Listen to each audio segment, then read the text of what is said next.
Today on Teuty's track analysis, we have the track of the day for January 30th, Esper by Forever, Mime, and Isirix. Esper is a dirt track, but it also features some small sections made of the road block. For the difficulty of the track, I'd say it is harder than average, as it features a lot of challenging and narrow lines, which make gear management quite challenging as well, and I'd rate the difficulty a 7 out of 10 for the average player. I completed the track with a time of 39.468, which is 1.5 seconds ahead of the gold medal time and a little over 1 second behind the author medal time. Overall, I thought Esper was a mixed bag of a track, with some turns working well and others needing near perfect lines to either not crash or not lose a gear. Therefore, I give Esper a plus rating. For today's analysis and comparison, we will be using the current world record Ghost, which was driven by Insanity, and they had a 37.882, and this is 1.586 seconds ahead of my personal best. Through the start, there's not going to be a major difference, but there is one small thing I would like to point out right here, and you can see that we look to be on very similar lines. However, our momentum is a little bit different.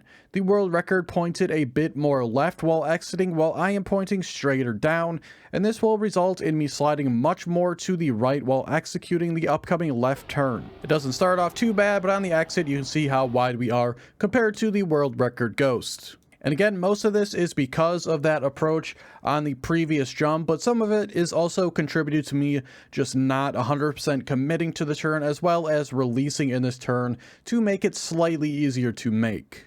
For the turn into the jump on this track, you want to be pretty wide here on the exit of the dirt to gather enough speed to make the jump cleanly. Also, I didn't label this jump as a speed check in the earlier section, mainly because you can keep driving even if you don't land it cleanly, and I generally reserve the speed check label for jumps that have a large gap with no way to keep driving other than a respawn with an alternate path. So while you do need a decent amount of speed to make this jump cleanly, again, it does not meet my criteria for a speed check. For this small road section as well, if you do make the jump cleanly, you should get up into the 4th gear by the time you leave this platform.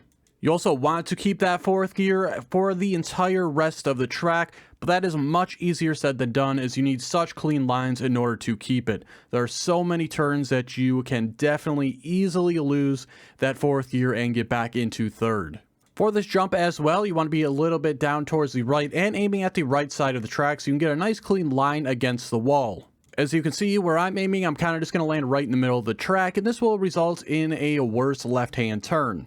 And I'll advance it here a little bit just to show our landings and approach for the upcoming turn. Again, world record right up against that wall, a good line for the apex, and me kind of just right down the middle, and you'll have to turn very hard to the left to make the turn. Very easy to lose your gear through that turn, and I managed to actually keep it here. But then for this next one right here, again, world record right up against the wall. You know, I'm not too terribly far off, but I do commit to turning too hard into the next corner, and that will make me hit this little bump, and I will lose my gear here. Advancing a little bit here, we'll see that the world record once again takes a line closer to this right-hand wall, so they have a better line through this left-hand turn. For whatever reason on today's track, I also had issues just committing to turns too early, and that includes this one right here, where I turn right too early and end up going up this curve a little bit. The world record again takes a line very close to the wall, but on the exit you want to be pretty wide to get through the upcoming sideways checkpoint. You also want to be turning pretty hard to the right, but not too hard, otherwise you will hit the checkpoint on the outside. If you are not turning hard enough though, you will not even make it through the checkpoint, as you'll hit the inside part of it. To say the least, this is quite a challenging part of the track, and it's right at the end, so you can go through the majority of the track perfectly fine, and then lose your run right here. There's just a very small margin for error to make this turn. And the final little difference will be right here on this turn, where again the world record just takes a higher line than I do, closer to the wall, for a better upcoming right-hand turn. After the turn, just weave your way around the poles and get to the finish. Not a ton to say about today's track, a very hard one, challenging lines and otherwise hard gears to manage as well.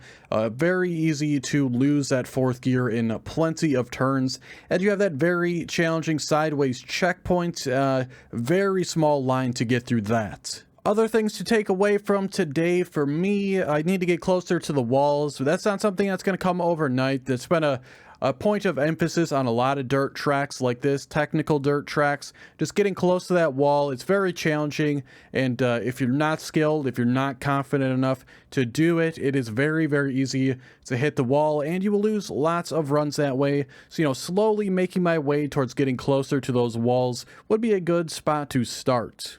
That'll be it for today, though. I hope you enjoyed today's analysis. If you did, be sure to like the video and subscribe.